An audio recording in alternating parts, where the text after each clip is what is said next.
नमस्कार আমি গিরিধারী বিশ্বাস জ্ঞান দর্শন ইউটিউব চ্যানেলের মাধ্যম দিয়ে সবই শ্রোতা মণ্ডলী এবং দর্শক মণ্ডলীকে আমার সভক্তি প্রণাম এবং কনিষ্ঠ যারা আছে তাদের প্রতি আমি আন্তরিক ভালোবাসা ও শুভেচ্ছা ব্যক্ত করছি। আমি এই মুহূর্তে শিরোনামটিতে উল্লেখিত 44তম কবিতা, যার নাম একলা কিনারে, এ উপস্থাপনা করতে চলেছি। আপনারা মনোযোগের সঙ্গে শুনবেন এবং আমার সবিশেষ আগ্রহ কি আপনারা এই কবিতাটিকে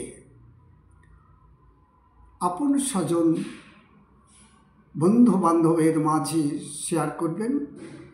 ইউটিউবের মাধ্যমে এবং ফেসবুকের মাধ্যমে এই কবিতাটি আবৃত্তি আপনারা শুনতে পারবেন। আপনারা সার্চ করে একে দেখতে পারেন। একলা কিনারে। আমি পারের আশায় ধেয়ে ফিরি, পার মেলে নাই ভুলের ঘরে। আমি পারের আশায় ধেয়ে ফিরি, পার মেলে নাই ভুলের ঘরে। পার ঘাটাতেই দিন কেটেছে অবধ বনের খেলা ঘরে। আমি পারের আশায় ধেয়ে ফিরি, পার মেলে নাই ভুলের ঘরে। পার ঘাটাতেই দিন কেটেছে অবধ বনের খেলা ঘরে। পারের নেই বারে বারে ভরা তরি গেছে ফিরে। পারের নেয়ে বারে বারে ভরা তরি গেছে ফিরে। বারেক তাকায় দেখি আমি একলা কিনারে অবধ মনের খেলা ঘরে। একলা পারি সন্ধ্যাদারে অগাধ বারিধি, শান্ত নীরব কল জনকলরব সলিল সমাধি। একলা পারি সন্ধ্যাদারে অগাধ বারিধি, শান্ত নীরব জনকলরব সলিল সমাধি। মন্দা মৃদুল শীতল হাওয়ায় ঢেউগুলি ঢেউতে মেলায়। শুরুর পরের অদৃশ্য রূপ যায় না ভাবা যারে। দ্বন্দ্ব আঘাত শঙ্কা ভরা ভয়ঙ্কর আধারে অবধ মনের খেলা ঘরে। আমি পারের আশায় ধেয়ে ফিরি, পার মেলে নাই ভুলের ঘরে। পার ঘাটাতেই দিন কেটেছে অবধ মনের খেলা ঘরে। পারের নিয়ে বারে বারে ভরা তরি গেছে ফিরে। বারে তাকায় দেখি আমি একলা কিনারে অবধ মনের খেলা ঘরে। একলা পারে সন্ধ্যাদারে অগাধ বারিধি, শান্ত নীরব জনকলরব সলিল সমাধি। মন্দা মৃদুল শীতল হাওয়ায় ঢেউগুলি ঢেউতে মিলায়। সুদূর পারের অদৃশ্য রূপ যায় না ভাবা যারে। দ্বন্দ্ব আঘাত শঙ্কা ভরা ভয়ঙ্কর আধারে অবধ মনের খেলা ঘরে। ধন্যবাদ। এই কবিতাটির উৎপত্তি হয়েছিল 1974 সালে জানুয়ারি অথবা ফেব্রুয়ারির প্রথম ভাগে, যখন আমার মায়ের বড় জ্যাঠামশাই স্বর্গীয় জগবন্ধু বিশ্বাস মহোদয় মৃত্যুর শয্যাতে শায়িত। তাকে উত্তর দিকে শির রেখে যখন শেষ শয্যায় শুয়ে দেওয়া হয়েছিল, আপন স্বজন সবাই যারা জানতে পেরেছিলেন তার অন্তিম সময়ের খবর, সবাই ছুটে এলেন। তার মধ্যে আমি ছোট হলেও সেখানে উপস্থিত হয়েছিলাম। তখন আমি পঞ্চম শ্রেণীর ছাত্র। এমতো অবস্থায় তার মৃত্যুর শয্যাতে তার যে অবস্থিতিকে আমি অবলোকন করেছিলাম, সেই যে দৃশ্যমান সচক্ষে দেখা মানুষের মৃত্যুর শেষ শয্যা আর মানুষের শেষ সময়ের যে অবস্থিতি, সেই চিরবধিরতা, দর্শন দৃষ্টিহীনতা, সব কিছু থাকা সত্ত্বেও চেতনাহীনতা, সব কিছু থাকা সত্ত্বেও চেতনাহীনতা, সব কিছু বলতে এখানে সংসার, পরিবার, পরিজন, আপনজন, ছেলে মেয়ে, প্রতিবেশী, কিন্তু সে তখন একলা, ক্ষণে একলা, কোনো এক অনন্তের যাত্রী। আপনজন তাকে জড়িয়ে ধরে কাঁদছে, সাড়া নাই। আপনজন তাকে কোনো কিছু জিজ্ঞাসা করছে, উত্তর নাই। সে যেন নিথর, সে যেন স্থাবর, সে যেন চঞ্চলহীনতা। তার কোনো জ্ঞান তাকে কোনো অবস্থায় সচেতন করতে পারছে না, বা সে সজ্ঞানী নয়। চির নীরবতায় শায়িত হতে চলেছে। শ্বাসতন্ত্র শেষের পথে, শ্বাস ধীরে ধীরে আর আগে কাজ করছে না। শীতলতা এসেছে শরীরের দিকে, তাপমাত্রা হাত দিয়ে অনুমান করা হচ্ছে, শীতলতায় পরিপূর্ণ হয়ে গেছে শরীর। এমতো অবস্থায় মৃত্যুর যে অন্তিম দৃশ্য, একে দেখতে গিয়ে আর এই মৃত্যু উত্তরকালকে অনুমান করতে গিয়ে এই কবিতার উৎপত্তি হয়েছিল। যদিও এই কবিতাটি পূর্ণ করতে হয়তো কিছুটা সময় লেগেছিল, কিন্তু এর সূত্রপাত ওই দিনই হয়েছিল। এই সংসারে আমরা সদা ধাবমান, আমরা ধেয়ে চলেছি, আমরা অনন্তের পথযাত্রী। আমরা যেহেতু অনন্তের পথযাত্রী, সেই হেতু আমাদের চলা শেষ নাই। আমরা সংসারে আছি তবুও চলমান, আমরা কোথাও না কোথাও ছিলাম তখনও চলমান। আবার আমরা যেখানে যে অবস্থায় মরণোত্তরে থাকব, তাও চলমান। অনন্ত বিশ্ব ব্রহ্মাণ্ড যেহেতু চলমান, আমরা অনন্ত বিশ্ব ব্রহ্মাণ্ডের যাত্রী।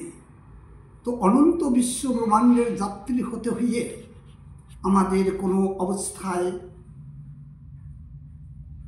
স্থিরতার বা চিররুদ্ধতার কোনো জায়গা নাই।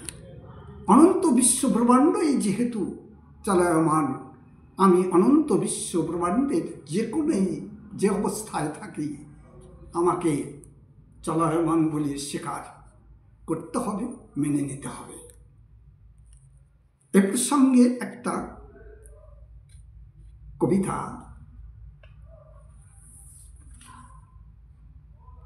49তম কবিতার মধ্যে প্রকাশ করা হয়েছে। তুমি অনন্তের পথে সদা ধাবমান, অনন্তের পথে জন্ম মৃত্যু মাধ্যম কেবল পরিবর্তন রূপের দেয় কায়া প্রতীক, তুমি অনন্তের পথে। যদি সেই কথাই সত্য হয় তাহলে এক্ষেত্রেও একথা যথার্থ বলে পরিগণিত হবে যে আমরা ধেয়ে চলেছি অনন্তের পথপথে। আমি পারের আশায়, আর এই ধেয়ে চলাটা হলো পার, এপার আর ওপার। আমরা কখনো ধত্রীকুলে কোনো জীবকুলে আছি, আবার কখনো অন্তরিকে সকল দৃষ্টির অগোচরে। আত্মা অবিনশ্বর, এই আত্মার কথা যদি আমরা ভাবি যে আত্মা অবিনশ্বর, তাহলে দেহ নশ্বর। দেহ যখন বিলীন হয়ে যায়, দেহ যখন আমার আত্মা ছেড়ে দেয়, কিন্তু আত্মা যেহেতু অবিনশ্বর, আত্মার অনন্ত যাত্রী অব্যাহত থাকে। আমি পারের আশায় ধেয়ে ফিরি, পার মেলে নাই ভুলের ঘরে, পার ঘাটাতেই দিন কেটেছে অবত বনের খেলা ঘরে। আমি পারের আশায় ধেয়ে ফিরি, পার মেলে নাই ভুলের ঘরে, পার ঘাটাতেই দিন কেটেছে অবত বনের খেলা ঘরে। তাহলে পার, এপার আর ওপার। এই পারের আশায় আমার ধেয়ে চলা। পারেরই নিয়ে বারে বারে ভরা তরি গেছে ফিরে। পারের যে একজন নাবিক আছেন, পারের যে একজন কর্ণধর আছেন, তিনি তার কর্তব্য পালন করে চলেছেন। এপার থেকে ওপার নেওয়া, ওপার থেকে এপার নেওয়া। কিন্তু আমি কিনারায় থাকা সত্ত্বেও সেই কর্ণধরের সহযোগিতা নিতে ব্যর্থ হয়েছি, কারণ আমি অবোধ মনের খেলা ঘরে মগ্ন আছি। খেলাতে আমি অবোধ মনের খেলা ঘরে খেলাতে মগ্ন আছি। তাই বারে বারে কর্ণধর পারের নাবিক এসেছে আর ভরা তরি নিয়ে পুনরায় ফিরে গেছে। পারের নিয়ে বারে বারে ভরা তরি গেছে ফিরে, বারে তাকায় দেখি আমি একলা কিনারে অবোধ মনের খেলা করে। পারের নাবিকের আসা যাওয়ার বিরাম নাই। পারের যাত্রী সংখ্যা থেকে সংখ্যাধিক, এপার থেকে ওপার আর ওপার থেকে এপার। মাঝে আমি আমার অবোধ মনের খেলা ঘরে খেলাতে মগ্ন আছি। তাই পারের কর্ণধরের গতিবিধিকে আমি অবলোকন করতে পারিনি বা মহত্ব দিতে পারিনি, যার জন্য আমি পার ঘাটাতে থাকা সত্ত্বেও পারে পৌঁছানো আমার পক্ষে সম্ভব হয়ে ওঠেনি। এমতো অবস্থায় যখন আমার সচেতনতা এলো, চারিদিকে তাকিয়ে দেখি আমি একলা, কেউ নাই। সংসার ভরপুর, এলো আমরা। যেদিন মৃত্যু শয্যায় সাহিত স্বর্গীয় জগবন্ধু বিশ্বাস, সেদিন সে একলা ছিল তার যাত্রী পথে। পুরো সংসার, ধর্মপত্নী, স্ত্রী, যাই বলেন না কেন, পুত্র বধূগণ, নাতি পতি সবই আছে, কিন্তু অনন্তের পথ পরে যাত্রী তিনি একা স্বর্গীয় জগবন্ধু বিশ্বাস।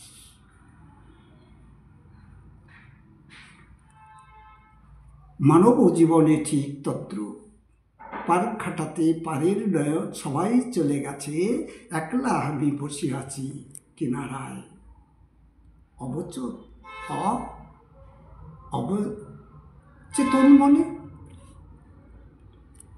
একলা পারে সন্ধ্যা দ্বারে অবাধ বারিধি, শান্ত নীরব জনকলরব সলিল সমাধি। একলা পারে সন্ধ্যা দ্বারে অগাধ বারিধি, শান্ত নীরব জনকলরব সলিল সমাধি। আমি একলা, আর আমার একলা পারে থাকার সেই মুহূর্তটায় চারিদিকে অন্ধকারে চেয়ে এসেছে, যেমন দিবসের শেষ অলস ক্লান্ত দিগন্তরে সূর্য হয়ে এলো শান্ত, ক্ষণেকের তরে অঙ্কিত আলো শঙ্কিত কালো ছায় আমার বিদায় বেলায়। একলা পারে সন্ধ্যা ধারে অগাধ বারিধি, যেহেতু আমি একলা কিনারে অগাধ বারিধি সম্মুখে, একলা পারে সন্ধ্যা ধারে অগাধ বারিধি, শান্ত নীরব জনকলরব সলিল সমাধি, সবে নিস্তব্ধ, সবে নীরব নিথর। আমাদের এদেশে অঘ্রাণ মাসে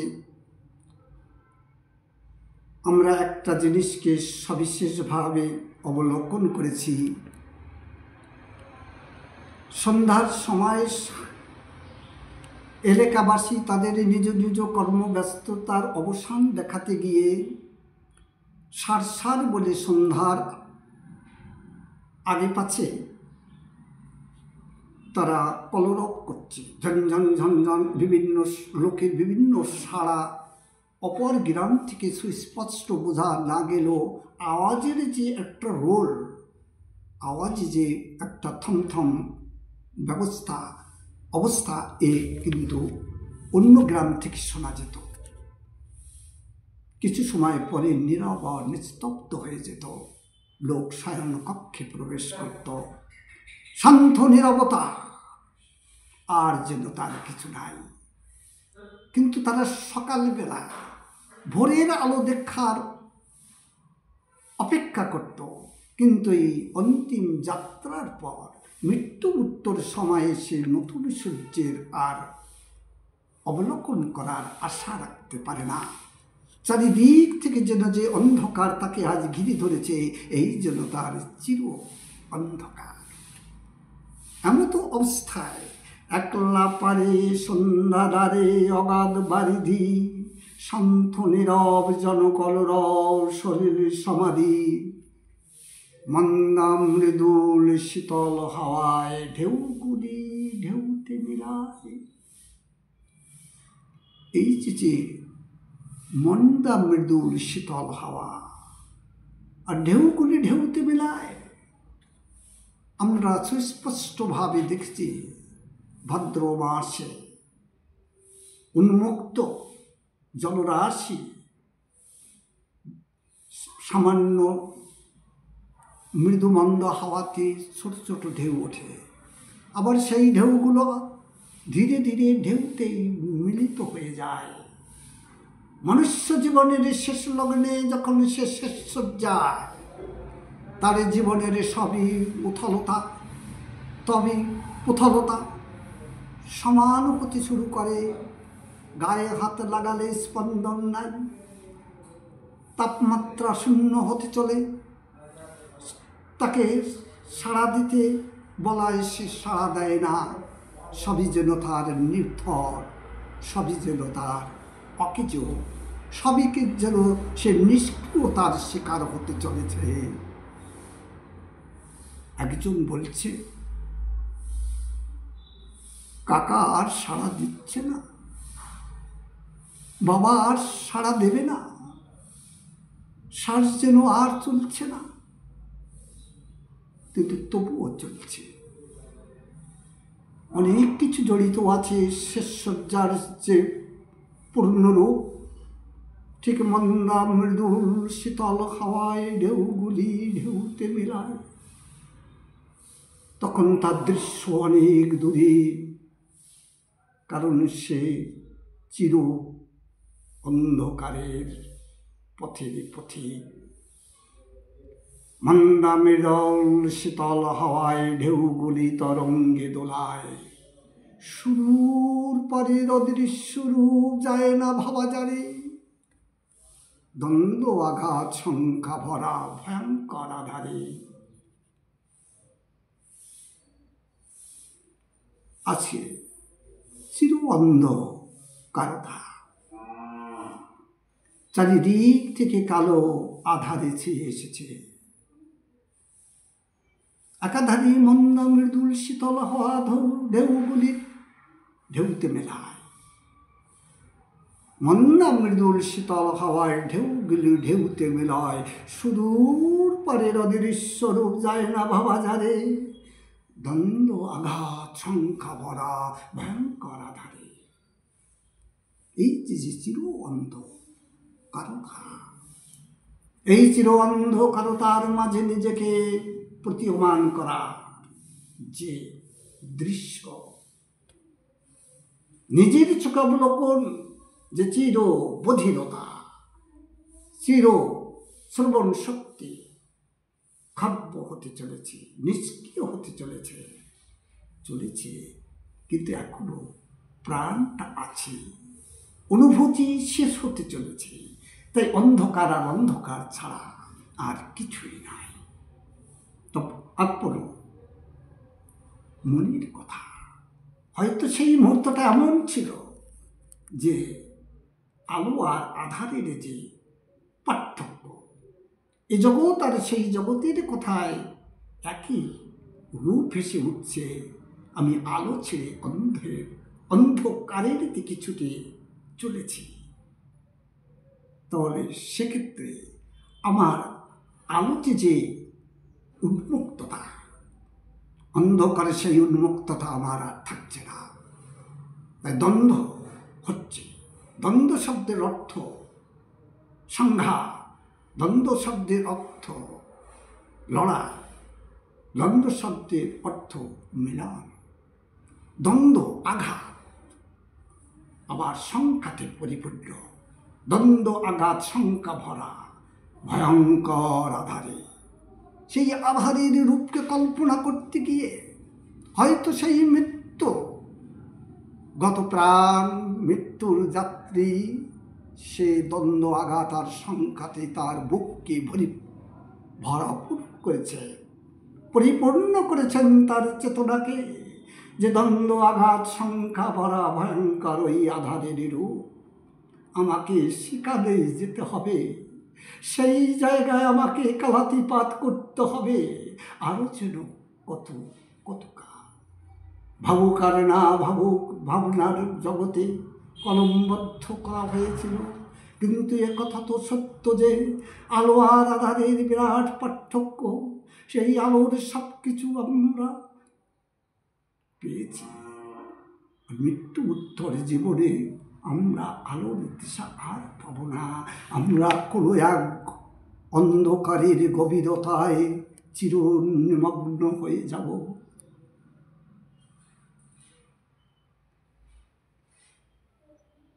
আমি পারের আশায় ধেয়ে ফিরি, পার মেলে নাই ভুলির ঘরে, পার গাটাতেই দিন কেটেছে অবোধ মনের খেলা ঘরে। পারের নিয়ে বারে বারে ভরা তরি গেছে ফিরে, বারে তাকায় দেখি আমি একলা কিনারে অবোধ মনের খেলা ঘরে। একলা পারে সন্ধ্যাদারে অগাধ বারিধি, সন্থ নীরব জনকলরব সলিল সমাধি। মন্না মৃদুল শীতল হাওয়ায় ঢেউগুলি ঢেউতে বিলায়। সুদূর পারের অদৃশ্যরূপ জায়গা ভাবা যারে। দ্বন্দ্ব আঘাত শঙ্কা ভরা ভয়ঙ্কর আধারে অবোধ মনের খেলা ঘরে। নমস্কার, ধন্যবাদ।